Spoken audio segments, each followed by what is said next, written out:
वालिय कुल आलम चवर छतर तखत दे मालक ਸਿੰਘਾਸਨ ਤੇ ਵਿਰਾਜਮਾਨ ਸਾਹਿਬ ਸ੍ਰੀ ਗੁਰੂ ਗ੍ਰੰਥ ਸਾਹਿਬ ਮਹਾਰਾਜ ਜੀ ਦੀ ਮੁਕੱਦਸ ਗੋਦ ਵਿੱਚ ਜੁੜ ਬੈਠੀ ਅਤੀ ਸਤਿਕਾਰਮਈ ਗੁਰੂ ਰੂਪ ਸਾਧ ਸੰਗਤ ਜੀਓ, ਆਓ ਸਾਹਿਬਾਂ ਦੀ ਦਿੱਤੀ ਫਤਿਹ ਬੁਲੰਦ ਕਰੀਏ। ਵਾਹਿਗੁਰੂ ਜੀ ਕਾ ਖਾਲਸਾ, ਵਾਹਿਗੁਰੂ ਜੀ ਕੀ ਫਤਿਹ। ਭਾਈ ਸਾਹਿਬ ਪਾਸੋਂ ਭਾਈ ਸਾਹਿਬ ਭਾਈ ਯਾਦਵਿੰਦਰ ਸਿੰਘ ਜੀ, ਭੈਣ ਜੀ ਅੰਮ੍ਰਿਤ ਕੌਰ ਜੀ ਪਾਸੋਂ ਆਪ ਜੀ ਨੇ ਰਸ ਬਿਨੇ ਕੀਰਤਨ ਸਰਵਨ ਕੀਤਾ ਹੈ। दिल तो नहीं करता सी कि भाई साहब कीर्तन की समाप्ति करन, लेकिन समा अपनी चाल चल रहा है। दास देख रहा सी कि संगतां मंत्र मुग्ध होके भाई साहब जी दे गुरबानी दे कीर्तन नूं सरवण कर रही सन।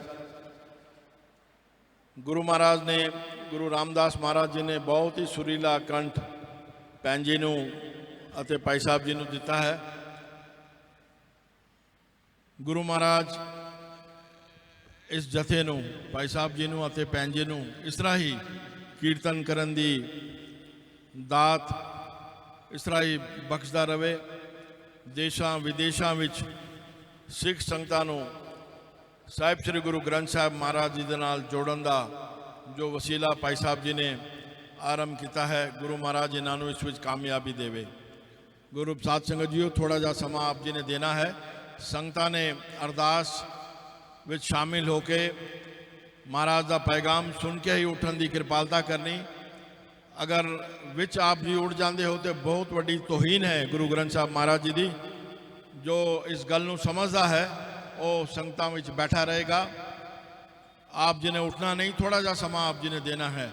गुरु साध संगत जीओ, ये जो भाई साहब जी का तीसरा समागम गुरुद्वारा साहब सिकंदराबाद विखे होया है, ये सारा ही उपराला अमृत सोमा परिवार के मोढी सरदार सतपाल सिंह जी खनूजा अते समूह खनूजा परिवार वालों होया है। अपनी 50 साला आनंद कारज दे परिवार मना रहा है। सतपाल सिंह जी खनूजा अते भैन जी बलबीर कौर जी खनूजा। दास दस दवे अपने 50 साल विवाह दे आनंद कारज दे मनाना ही अपने आप विच उस मुकाम ते पहुँचना ही बड़ी वड्डी गल है। और उस मुकाम ते पहुँच के गुरमत समागम कराना और वो भी पंच समागम कराना, ये कोई विरला ही दास ने अपने जीवन विच वेख्या है, करा सकता है। जिथे इस परिवार ने अपने स्वर्गवासी माता पिता का विरसे नूं संभालिया है। अक्सर असीं देखते हैं आज का जो युग चल रहा है, अपने माता पिता की याद नूं अपने संतान बुला देंदी है।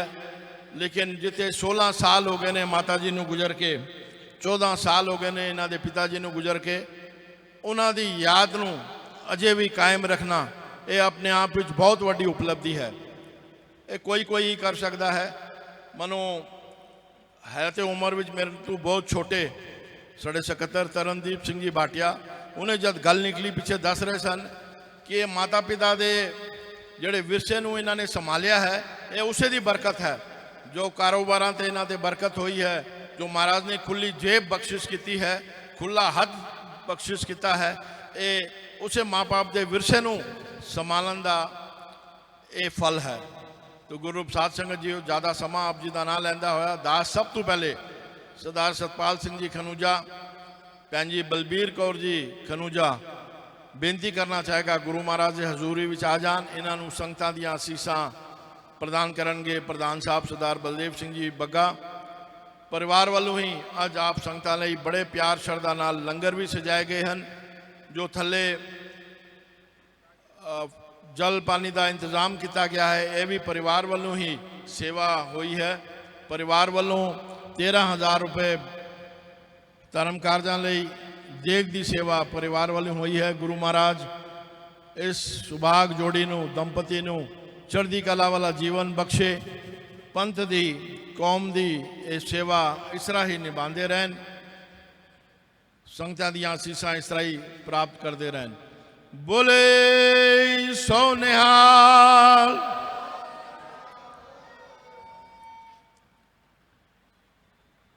बोले सो निहाल। गुरु साध संगत जीओ, जिथे 50 साला आनंद कारज दे मना रहे हैं, उत्थे ही इन्हां दी पड़दोतरी मरिया कौर बजाज, उन्हां दा भी आज जन्मदिन है। दास बेनती करना चाहेगा बच्ची नूं भी गुरु महाराज दी, माहिरा कौर बजाज, उन्हां नूं भी गुरु महाराज की हजूरी विच लियांदा जाए। गुरु महाराज दी असीसा उन्हां नूं भी भेंट कीतियां जाणगियां। गुरु रूप साध संगत जीओ, परिवार वालों बेनती आई है, हरविंदर कौर जी, मनप्रीत कौर जी, जसमीत कौर, मनमीत कौर और राजमीत कौर जी कृपा करके आ जान। संगतां दी आसीसां उन्हां नूं भी प्रदान कीतियां जाणगियां। असीसां प्रदान करनगे गुरुद्वारा कमेटी के प्रधान सरदार बलदेव सिंह जी बगा। नाल ही परिवार की बेनती, परिवार का हुक्म आया है, बोले सो निहाल। हरविंदर कौर जी कृपा करके आ जान। मनप्रीत कौर जी, जसमीत कौर, मनमीत कौर और राजमीत कौर जी कृपा करके आ जान। उन्होंने भी संगतां दी आसीसां प्रदान करनगे प्रधान साहब। नाल ही परिवार वालों हुक्म होया है कि बोले सो निहाल, बोले सो निहाल। साल खोलना है।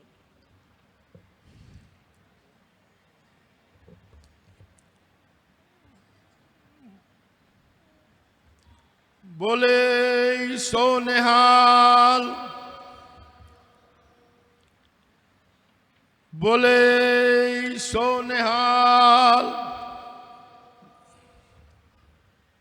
बोले सो निहाल। दास बेनती करना चाहेगा, परिवार वाले हुक्म होया है, गुरुद्वारा साहब के मुख्य सकत्तर सरदार अवतार सिंह जी खंडूजा, परिवार के बुजुर्गवार वो भी आ जान। नाल ही सुरेंद्रपाल सिंह जी खंडूजा ते सिमरप्रीत सिंह जी खंडूजा परिवार के निकटवर्ती वो भी आ जान। उन्होंने भी संगतां दी आसीसां प्रदान करनगे प्रधान साहब। नाल ही परिवार वालों हुक्म होया है, हैदराबाद सिकंदराबाद के जाने माने समाज सेवी राजेंद्र सिंह जी ठकराल कृपा करके वो भी आ जान, वो भी आसीसां प्राप्त करन। बोले सो निहाल,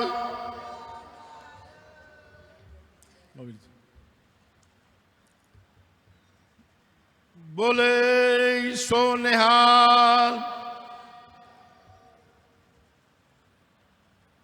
बोले सो निहाल, बोले सो निहाल। गुरु साध संगत जीओ, सेंट्रल गुरुद्वारा विखे 14 दिसंबर को शामी 7:30 बजे तो लैके 10 बजे तक गुरदीप सिंह जी वासु उन्होंने वालों सरबजीत सिंह जी पटना साहब वाले कीर्तन समागम रखा गया है। आप संगतां ने उत्थे पूजना है।